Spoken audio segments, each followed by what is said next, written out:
Hello ಎಲ್ಲರಿಗೂ ನಮಸ್ಕಾರ. ಲಕ್ಷ್ಮೀ ರಾಮು ಕಿಚನ್ಗೆ ಸ್ವಾಗತ. ಇವತ್ತು ನಾವು ರವೆ ದೋಸೆ ಮಾಡೋಣ. ತುಂಬ ಕ್ರಿಸ್ಪಿಯಾಗಿ ಟೇಸ್ಟಿಯಾಗಿರುತ್ತೆ.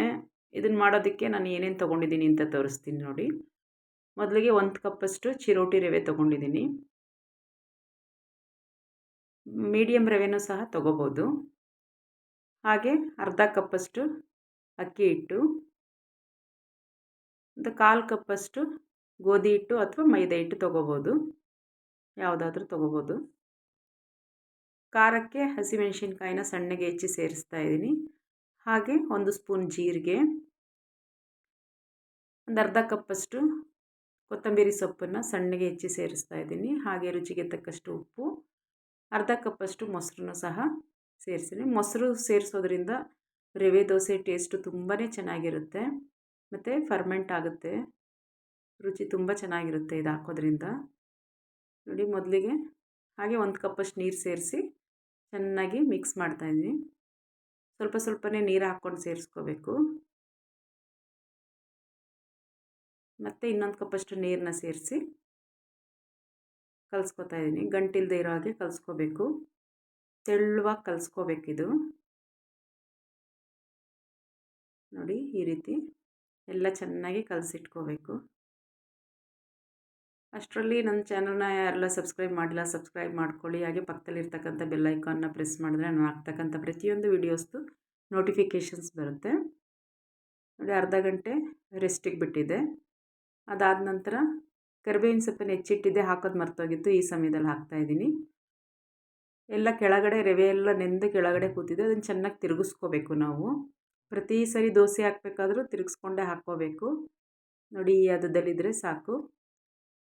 ರವೆ ಎಲ್ಲ ನಾವು ಮೊದಲು ಹಾಕಿದ್ದು ನೆಂದಿತ್ತಲ್ವ, ಈಗ ಕ್ರಿಸ್ಪಿಯಾಗಿ ಬರಬೇಕು ಅಂದರೆ ಕೊನೆಯಲ್ಲಿ ಒಂದು 2 ಸ್ಪೂನಷ್ಟು ರವೆ ಹಾಗೆ ಸೇರಿಸ್ತಾ ಇದ್ದೀನಿ. ಇದು ಕ್ರಿಸ್ಪಿನೆಸ್ ಕೊಡುತ್ತೆ ದೋಸೆಗೆ. ಹಾಗಾಗಿ ಹೆಂಚು ಕಾಯಕ್ಕಿಟ್ಟಿದ್ದೆ.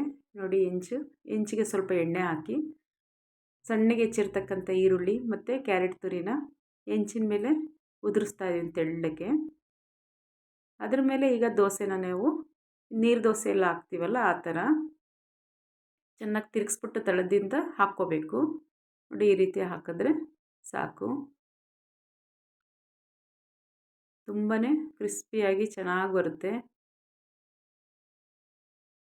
ಅದು ತೂತು ಇದ್ರೂ ರವೆ ದೋಸೆ ಚೆನ್ನಾಗೇ ಇರುತ್ತೆ. ಅಲ್ಲೆಲ್ಲ ರೋಸ್ಟ್ ಆಗುತ್ತೆ, ಟೇಸ್ಟ್ ತುಂಬ ಚೆನ್ನಾಗಿ ಬರುತ್ತೆ ಆವಾಗ.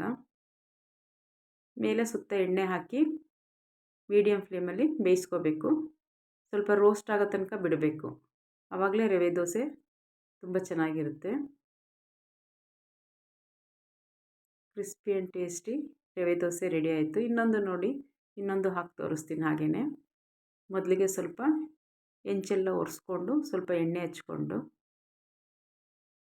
ನಂತರ ಈರುಳ್ಳಿ ಕ್ಯಾರೆಟ್ ತುರಿನ ನಾವು ಮೇಲೆ ಉದುರಿಸ್ತಾ ಅದ್ರ ಮೇಲೆ ಈ ಸಂಪನ್ನ ರವೆ ದೋಸೆದು ಸಂಪನ್ನ ನಾವು ಆಡ್ಕೋಬೇಕಾಗುತ್ತೆ. ಸೌಟಾಕಿ ತಿರುಗ್ಸೋಕ್ಕಾಗಲ್ಲ ಇದು. ಹಾಗಾಗಿ ಸುಮ್ಮನೆ ಹಾಗೆ ನೀರು ದೋಸೆ ಬಿಟ್ಟಾಗೆ ಸ್ಪ್ರೆಡ್ ಮಾಡ್ಕೋಬೇಕಷ್ಟೇ. ನನ್ನ ಚಾನಲ್ನ ಎಲ್ಲರೂ ಹೀಗೆ ಲೈಕ್ ಮಾಡಿ, ಶೇರ್ ಮಾಡಿ, ಕಮೆಂಟ್ ಮಾಡಿ. ನೋಡಿ, ಸುತ್ತ ಎಣ್ಣೆ ಹಾಕಿ ಮೀಡಿಯಮ್ ಫ್ಲೇಮಲ್ಲೇ ಸ್ವಲ್ಪ ಹೊತ್ತು ಬಿಡಬೇಕು, ರೋಸ್ಟ್ ಆಗೋ ತನಕ. ಈಗ ಟೇಸ್ಟಿಯಾಗಿರ್ತಕ್ಕಂಥ ಕ್ರಿಸ್ಪಿಯಾಗಿರ್ತಕ್ಕಂಥ ರವೆ ದೋಸೆ ಸಿದ್ಧ ಆಯಿತು. ಕಾಯಿ ಚಟ್ನಿ ಜೊತೆಗೆ ತುಂಬಾ ಚೆನ್ನಾಗಿರುತ್ತೆ. ಎಲ್ಲರೂ ಒಮ್ಮೆ ಮಾಡ್ಕೊಳ್ಳಿ. ಇನ್ನೊಂದು ಹೊಸ ರೆಸಿಪಿಯೊಂದಿಗೆ ಮುಂದಿನ ವಿಡಿಯೋದಲ್ಲಿ ಭೇಟಿಯಾಗೋಣ. Thank you. ಎಲ್ಲರಿಗೂ ನಮಸ್ಕಾರ.